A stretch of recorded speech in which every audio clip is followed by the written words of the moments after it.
Hello everyone, welcome to my channel. आज मैं लेकर आ गई हूँ नागिन 7 का अपडेट लेकर। तो हम आज देखते हैं एरुल उन तीनों को बस 4 दिन का समय देता है। 4 दिन में अब उसको नायाब हीरा चाहिए, नहीं तो वो सीधे जाएंगे मगरमच्छ के पेट में। तो वो तीनों डर के चले जाते हैं अहाना से नागमणि के बारे में बात करने के लिए। और ठीक तभी वो तीनों सुनते हैं कि अहाना अपने डैड से वीडियो कॉल में बात कर रहे हैं कि अब उसका डैड नागमणि नहीं देगा क्योंकि वो इस शादी से खुश नहीं है। तो वो नागमणि अपने गर्लफ्रेंड को देगी। तो ये सब अहाना उन तीनों को डायरेक्ट भी बता देती है और फिर वो तीनों अहाना को भड़काते हैं कि वो अब नागमणि को चोरी करे क्योंकि वो उसका नागमणि है, उसको ही मिलना चाहिए, किसी और को नहीं। तो अहाना भी उन तीनों को गोल्ड माइंस के तरफ लेके चले जाते हैं नागमणि को चोरी करने के लिए, मतलब ढूंढने के लिए। फिर वो चारों अलग अलग डायरेक्शन में नागमणि ढूंढते हैं। मतलब अहाना बहाना देती है कि उन तीनों को अलग अलग डायरेक्शन में जाके ढूंढने के लिए नागमणि, ताकि जल्दी मिल जाए। और फिर इसी के बीच अहाना ऋषभ के पास जाती है, मतलब ऋषभ को फॉलो करते हैं वो जहाँ पर भी नागमणि को ढूंढने के लिए जाता है, क्योंकि अब ऋषभ का समय आ गया है मरने का। और फिर अहाना अपने असली रूप में आती है, अपना पूरा सच्चाई बताती है और ऋषभ को मार देता है। वो अपने चौथे कातिल का नामो निशान मिटा देती है और यही चीज करते हुए आर्यमन उसे देख लेता है और आर्यमन को पता चल जाता है कि अहाना एक नागिन है। और अहाना इससे पहले कुछ कर पाती तभी परमीत वगैरह आ जाता है और वहां से आर्यमन गाड़ी लेकर भाग जाता है सीधे ऑफिस में और एक नागिन का बुक निकाल कर उसको पढ़ने लग जाता है कि क्या बात है, लेकिन उसको कुछ समझ नहीं आता। तो वो निकल जाता है कहीं कुछ ढूंढने के लिए, मतलब शिव मंदिर की तरफ वो निकल जाता है कुछ रहस्य का उद्घाटन करने के लिए। और वो जाते जाते फोन में भी अपने डैड से बोल देता है कि उसको कुछ अर्जेंट बात करनी है, वो घर आके जल्दी जल्दी सब कुछ बता देगा।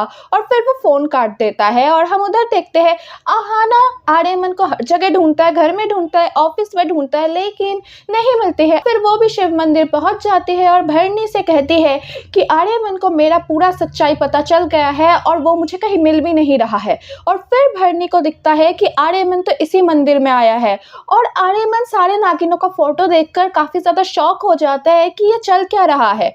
ठीक तभी अहाना आ जाती है और वो बता देती है कि वो अनंता है और पूरी सच्चाई बता देती है कि पूर्वी को कैसे उसके पूरे परिवार ने मारा है, आर्यमन ने मारा है। आर्यमन इससे पहले ही कुछ बोल पाता, अनंता उस पर हमला कर देती है और वो नीचे बेहोश होकर गिर जाता है।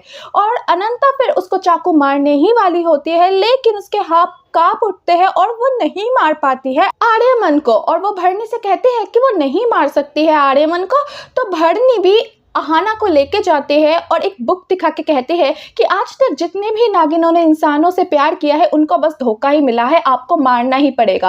अब अहाना को कुछ समझ नहीं आ रहा होता है कि अब वो क्या करेगी।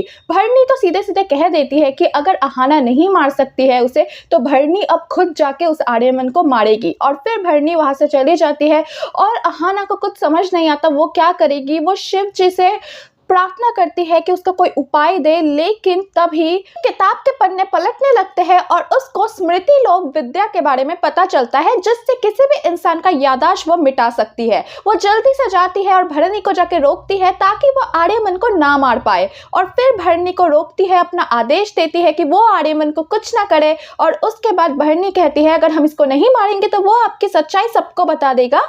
तो अब अहाना भी कहती है कि मेरे पास इसका भी उपाय है, मैं देख कर आई हूँ उस किताब के पन्ने में स्मृति लोक विद्या के बारे में। अगर ये विद्या हमें आता है तो हम किसी की भी याददाश्त मिटा सकते हैं।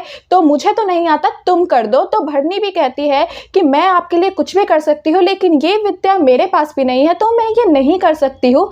तो अब अहाना पूछती है कि ये विद्या कैसे हासिल की जा सकती है।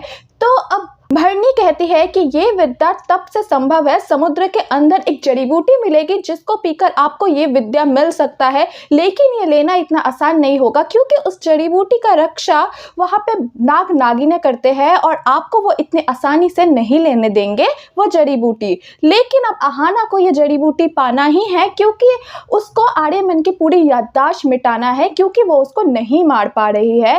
तो वो अब तय कर लेती है कि वो जाएगी समुद्र के किनारे उस चीज को हासिल करने के लिए। और भरनी से जाते जाते वो कहकर जाते हैं कि वो आर्यमन को कोई भी नुकसान ना पहुंचाए जब तक वो आ नहीं जाती। और फिर वो वहां से चली जाती है। और इसी के साथ खत्म हो जाता है आज का अपडेट। तो क्या लगता है आपको अपकमिंग एपिसोड्स में क्या होने वाला है? क्या अहाना को मिल पाएगी वो जड़ी बूटी? क्या वो याददाश्त मिटा देगी आर्यमन का? और उसके बाद क्या होगा? ये सब कुछ कमेंट सेक्शन में लिख के बताइएगा कि आपको क्या लगता है। फिर मिलेंगे एक नए अपडेट के साथ। Bye bye.